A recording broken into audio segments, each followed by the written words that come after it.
আজকের ভিডিওতে আমরা জানাবো কিভাবে রাধাষ্টমী ব্রত সঠিকভাবে পালন করতে হয়। ব্রত পালন শুরু করার আগে ভক্তদের উচিত ভোরে শুদ্ধভাবে স্নান করা, শারীরিক এবং মানসিকভাবে পবিত্র হওয়ার পর পরিষ্কার পোশাক পরিধান করে রাধাষ্টমীর পূজার জন্য প্রস্তুতি নিতে হবে।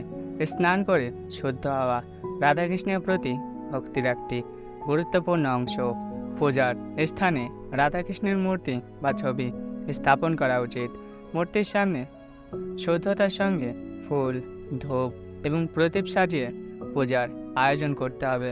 রাধাকৃষ্ণের মূর্তি বা ছবি সঠিকভাবে প্রতিষ্ঠা করার পরই পূজা শুরু করতে হবে।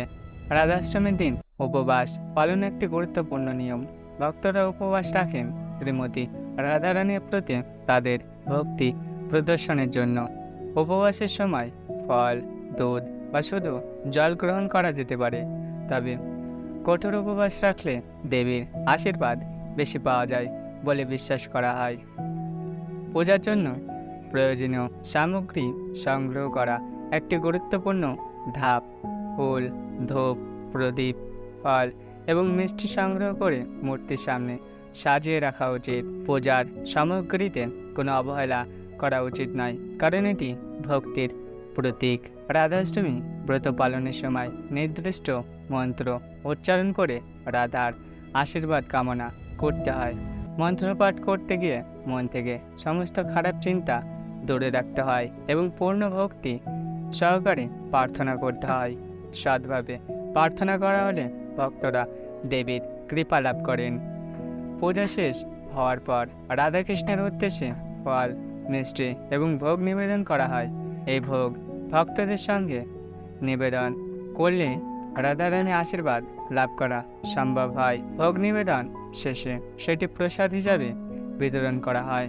পূজা শেষ হওয়ার পর সন্ধ্যায় আরতি করা হয়। ভক্তরা প্রদীপ জ্বালিয়ে রাধাকৃষ্ণের সামনে প্রার্থনা করেন। আরতি শেষ হলে পরিবারের সবাই মিলে রাধারানীর কৃপা কামনার জন্য প্রার্থনা করেন। রাধাষ্টমী ব্রত পালনের মাধ্যমে ভক্তরা শুধুমাত্র শ্রীমতীর কৃপা লাভ করেন এবং তাদের জীবনে সুখ, সমৃদ্ধি ও শান্তি বজায় থাকে। এই ব্রত পালনে ভক্তদের জীবনে আধ্যাত্মিক উন্নতি এবং ভগবানের প্রতি নিঃস্বার্থ ভক্তি অর্জন করেন। রাধাষ্টমী ব্রত পালন করলে ভক্তরা শ্রীমতী রাধারানীর কৃপা লাভ করেন। যদি আপনার এই ভিডিওটি ভালো লেগে থাকে তাহলে লাইক, শেয়ার এবং সাবস্ক্রাইব করতে ভুলবেন না। আর ধর্মীয় তথ্য পেতে আমার সঙ্গে থাকুন। ধন্যবাদ।